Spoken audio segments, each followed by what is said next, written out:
सम्माननीय सभामुख महोदय, आज म यहाँ बोल्न आएको। म धेरै साथीभाइहरू देखेँ, मानिसज्यूहरू उठेर घाँटी सुक्ने गरी चिचाइराख्नु भएको थियो, देखेँ मैले। र यो भन्दै गर्दाखेरि चाहिँ हामी गृह मन्त्रालयमा बसेर के गर्ने होला, कसरी गर्ने होला, अब कसरी उहाँहरूलाई सान्त्वना दिने होला, के गर्ने, कसरी मिलाउने होला भनेर सोच्ने हामीले हाम्रो टिम बनाएर हामी कुरा छलफल गरिरहेका थियौँ। म यो सम्मानित सदनलाई सभामुख मार्फत सोध्न चाहन्छु, कतिजना हुनुहुन्थ्यो हिजो त्यो हस्पिटलमा? तपाईँहरू जतिजनालाई घाँटी चिचार गराउनु भइरहेछ यहाँ। घाँटी चिच्याएर कराएर हुँदैन यहाँ सदनमा मात्र। म जनताको सेवा गर्छु भनेर मुखले बोलेर हुँदैन, त्यो मुखले बोलेको 50औं वर्ष भइसक्यो। हामीले हातले गर्नुपर्छ, ठाउँमा गएर गर्नुपर्छ। आफ्नो जनताको सेवा ठाउँमा गएर गर्नुपर्छ, उहाँहरूको पीडाको ठाउँमा बुझेर गर्नुपर्छ। त्यसलाई तपाईँहरू स्टन्टबाजी भनेर भन्नुहुन्छ। मलाई इच्छा छैन यहाँ कसैको लागि स्टन्टबाजी गर्नलाई, आफ्नो देशको सेवा गर्न आएको। जानी नजानी अन्जानमा होस्, आफूले सक्ने नसक्ने हामीले गरेर हातमा पानी राखेर यसरी गर्दै बिस्तारै हिँड्दै हामी यहाँसम्म आएको। पोखलाकी देश दुर्घटनामा जाला कि भनेर, त्यसलाई तपाईँले स्टन्टबाजी भनेर भन्नुहुन्छ। हामीलाई थाहा छ हाम्रो पीडा हामीले कसरी यो फेस पार गऱ्यौँ भनेर। हामीलाई मात्र थाहा छ त्यो पीडा। अब आज म यो सम्मानित सदनलाई सभामुख मार्फत सरकार कसरी सञ्चालन हुन्छ भनेर तपाईँलाई म सिकाउन चाहन्छु। हाम्रो 3 तहको सरकार हुन्छ। एउटा सङ्घीय सरकार भयो, एउटा प्रदेश सरकार भयो र एउटा स्थानीय सरकार भयो। जुन ठाउँमा घटना घट्यो त्यो ठाउँमा ट्राफिकले लगाएको होइन, ट्राफिकले व्हिल लक गरेको होइन। कुनै भिडियोमा छ ट्राफिकले लगाएको, त्यसमा व्हिल लक लगाएको छ, नगर प्रहरीले लगाएको छ। म विपक्ष दलका साथीहरूलाई, मान्छेहरूलाई सोध्न चाहन्छु, स्थानीय सरकार कसको छ अहिले? राष्ट्रिय स्वतन्त्र पार्टीको छ? यो प्रदेश सरकार कसको छ अहिले? राष्ट्रिय स्वतन्त्र पार्टीको छ। 2 तहको सरकार त तपाईँहरूसँग छ। यो नियम कानुन हामीले बनाएको, तपाईँहरूले बनाएको, तपाईँले कार्यान्वयन गर्नु नसकेर हामीले कार्यान्वयन गरेर हामीले देखाएको र त्यही नियम कानुनमा टेकेको हो हामीले। अहिले ब्ल्याक टिनको कुरा आइरहेछ, कालो सिसा लगायो। त्यो कालो सिसा बनाउने नियम हामीले कुरेका थियौँ,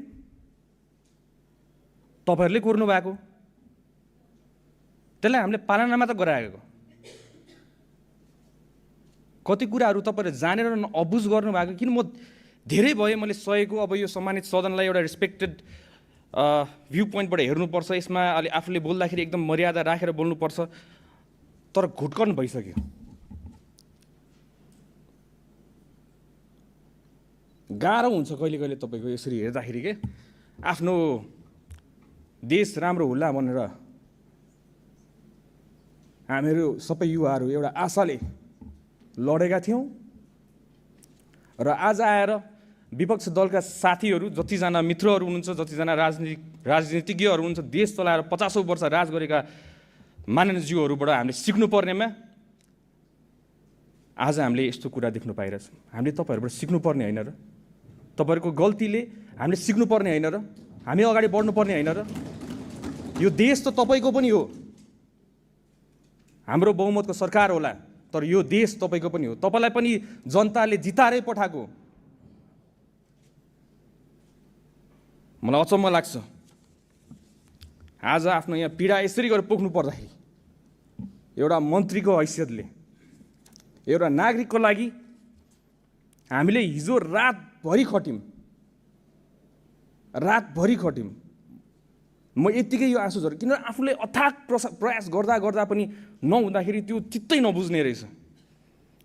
देशको कुन चाहिँ संयन्त्र चलायो, जुन संयन्त्र नेपाल प्रहरी, ट्राफिक प्रहरी जसरी पहिला नेताको मात्र रक्षा गर्नलाई आज हिजो राति तपाईँ हेर्नु होला, त्यहाँ रातभरि नेपाल प्रहरी, ट्राफिक प्रहरीहरू बाटोभरि उभिएर बसेका थियो। उहाँहरू VVIP सेक्युरिटी दिएर कसको लागि? गणेश नेपालीको सेफ ट्रान्सफर एयरपोर्टको लागि। रातभरि सुतेका छैनन् उहाँहरू पनि आफ्नो नागरिकको रक्षा गर्नको लागि। हामी पनि त्यहाँ गयौँ, त्यहाँ गएर सबै कुरा व्यवस्था गर्नका लागि सबै स्पेसलिस्टहरू बोलायौँ, सबैजना राख्यौँ। पैसाको तपाईँ टेन्सन नलिनु, सरकारले जति खर्च गर्नुपर्छ खर्च गर्छ, आफ्नो नागरिकलाई बचाउनको लागि गर्छ, किन नगर्ने? पहिला त्यही VIPलाई मात्र सेक्युरिटी दिन्छ भने आज नागरिकलाई सेक्युरिटी दिनको लागि हरेक बाटोको कुना काप्चामा बसेको थियो।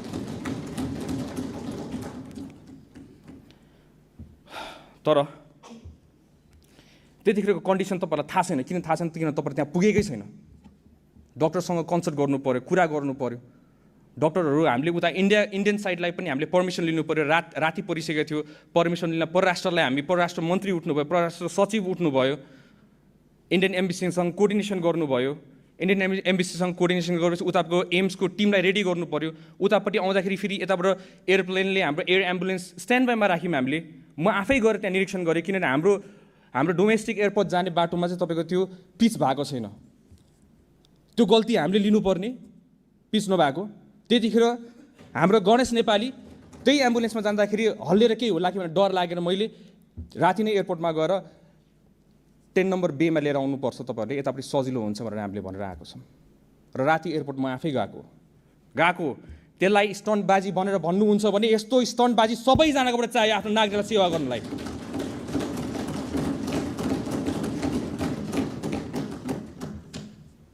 र पत्रकार मित्रहरूलाई पनि तपाईँले सोध्नु होला, जतिजना मान्छेले त्यसलाई स्टन्टबाजी भन्नुभयो, क्यामेरा लिएर हिँड्छ भनेर। क्यामेरासँग भाग्ने मान्छेहरू हामीहरू, क्यामेरा आएर बोलेको तपाईँले हतपत्त हामीलाई देख्नु हुँदैन। हामी फिल्डमा उत्रेर काम गर्ने मान्छेहरू, हामीलाई त्यति राम्रोसित बोल्नु आउँदैन होला, तर राम्रोसित काम चाहिँ गर्नु आउँछ, आफ्नो देशलाई जोगाउनु आउँछ। चाहे तपाईँ नै होस्, तपाईँको जिम्मेवारी पनि हाम्रै टाउकोमा छ।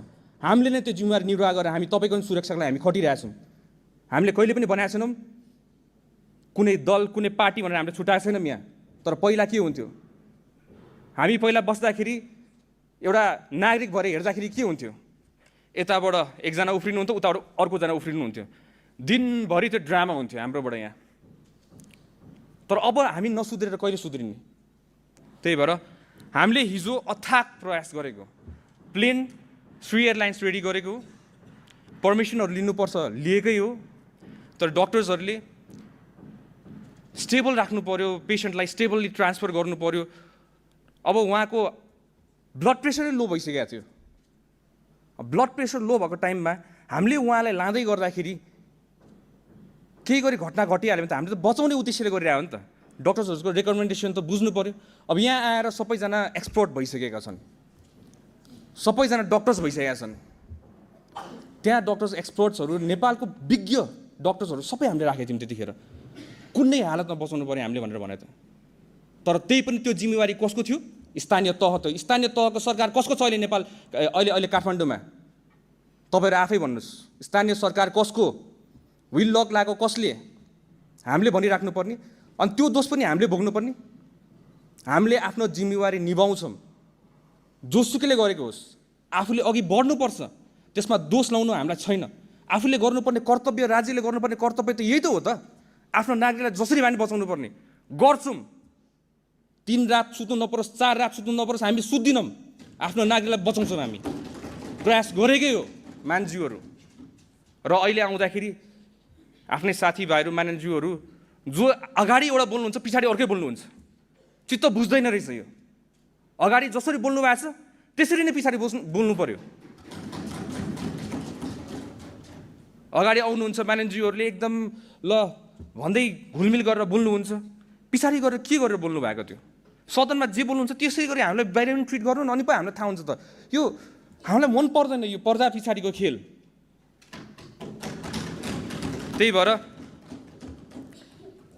यसको लागि हामीले एउटा छानबिन समिति पनि एउटा गठन गरेका छौँ। डिआइजी हाम्रो गोविन्द थपलियाको संयोजकतामा 5 सदस्यको छानबिन समिति हामीले गठन गरेका छौँ। 3 जना अहिले हामीले छानबिनको लागि सोधपुछका लागि नियन्त्रणमा लिएका छौँ। महानगरपालिकाको प्रहरीहरू उहाँहरूलाई पनि नियन्त्रणमा लिएको छौँ। अनि यसमा हामी निष्पक्ष हिसाबमा हामी छानबिन पनि गर्छौँ। र बुझ्नुपर्ने कुरा एउटा कुरा, हामी गृह मन्त्रालय हामी एन्फोर्स गर्ने हो। ट्राफिकको फाइन कुनै लाउँछ भने ट्राफिकले फाइन त उहाँहरूले कोर्ने होइन नि त। भौतिक तथा यातायात मन्त्रालयको विभाग छ, त्यहाँबाट नियम कानुन बनाएर हाम्रो सदनबाट पास भएर बल्ल हो। त्यो विधेयक हो।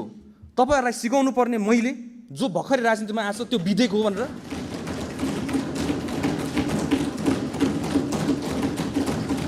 मलाई भन्नुभएको होइन तपाईँहरूले, कतिजना मान्यज्यूहरूले मलाई भन्नुभयो होइन संविधानको स थाहा छैन यहाँ आएर भने। अहिले आएर संविधान स थाहा नहुने मान्छेले तपाईँलाई संविधान सिकाउनु पर्ने यो दिन आएको हो यो सदनमा। त्यही भएर मान्छेहरू यो सम्मानित सदनको गरिमा राखिराखौँ। In respected way. नेपाली जनताले धेरै आशा गरेका छन् यसपालि हामीबाट, तपाईँबाट पनि आशा गरेका छन्, हामीबाट पनि आशा गरेका छन्। र यसमा पक्ष र विपक्ष भन्नाले एउटै डुङ्गामा चढेर जाउँ न एउटा नेपाल राम्रो बनाउनको लागि। के छ र गल्ती हाम्रो भयो भने हामी सुधारौँला, गल्ती तपाईँबाट सुधारौँला। किन यो भेदभाव कति गर्ने हामीले, यो कति हेर्ने, नेपाली जनताले कति सहने र यसलाई अहिले आएर कसैको पीडालाई राजनीतिकरण गर्ने कसैको पीडालाई, यस्तो त गर्नु भएन नि हजुर। यो त इस्यु होइन नि त। निर्मला हत्याकाण्ड पनि राजनीति भएको होइन त्यतिखेर? तपाईँहरू मलाई भन्नुहोस्, त्यो सानो नानीको लासमाथि राजनीति गर्ने को हो त्यतिखेर?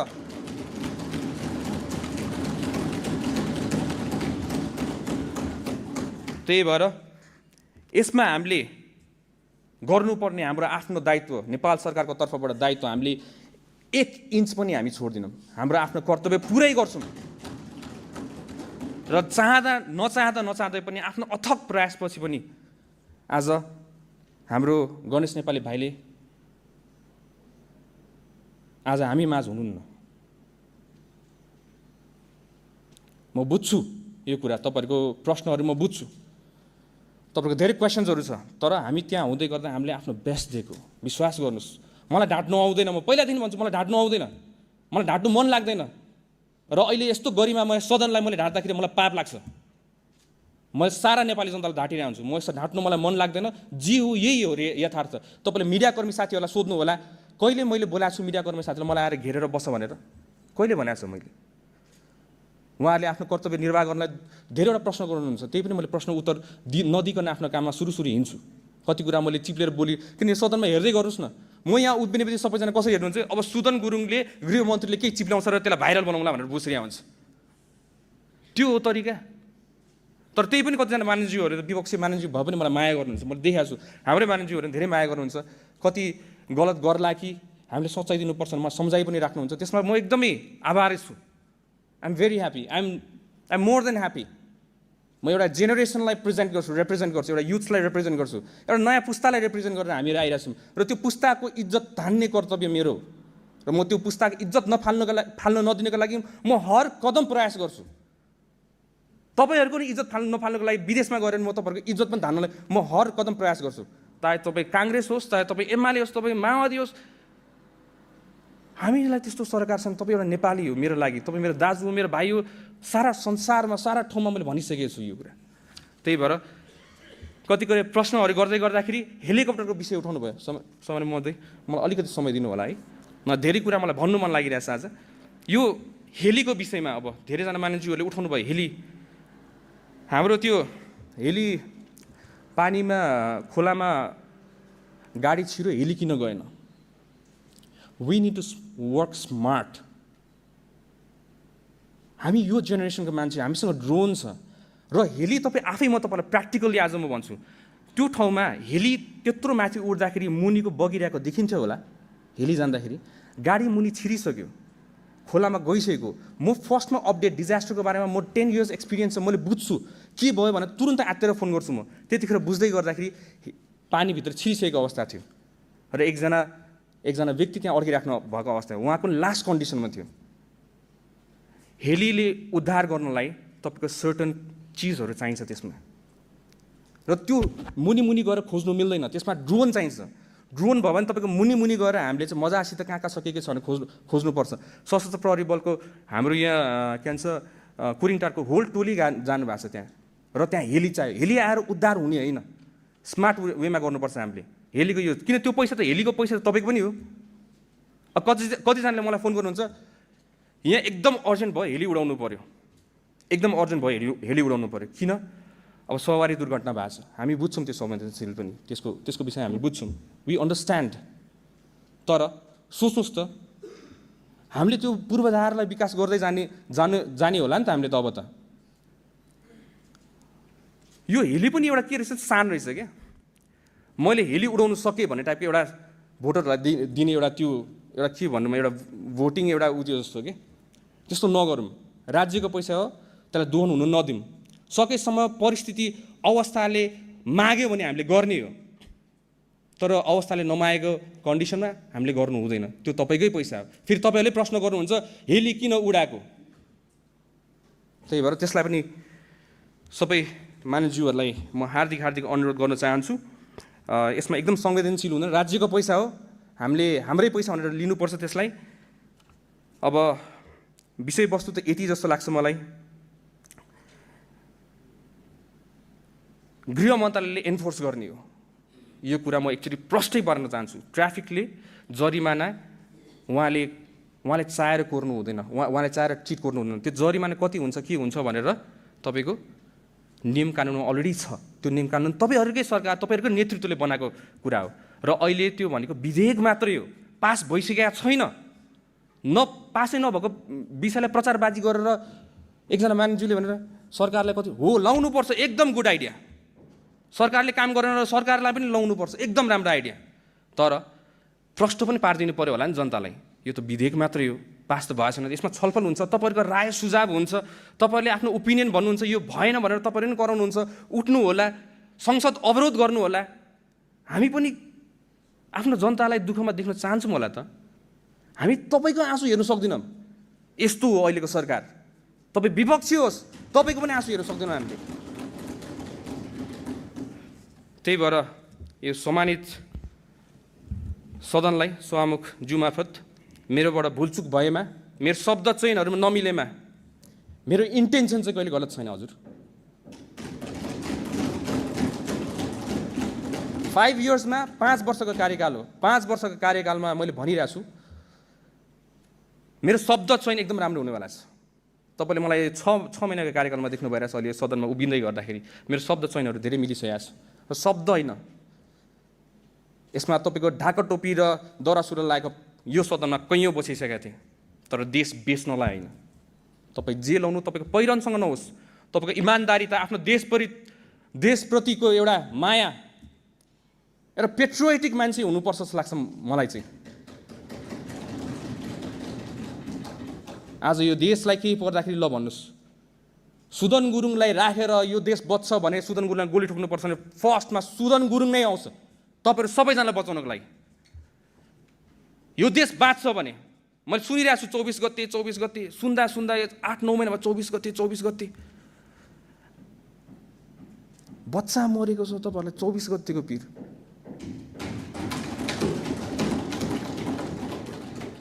कति कुरा नियम अहिले भनिरहेको छ। हाम्रो जेनजीको माग कति पुरा भएको छैन। त्यो नियम कानुन अड्काउने कसले बनाएको? हामीले बनाएको।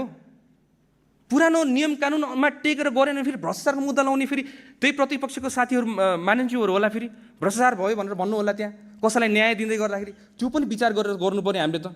त्यो गर्दै यति दुःख पाछौँ हामीले। तर बट स्टिल आफ्नो देशको लागि यस्तो दुःख त 100,000 कुर्बान हो।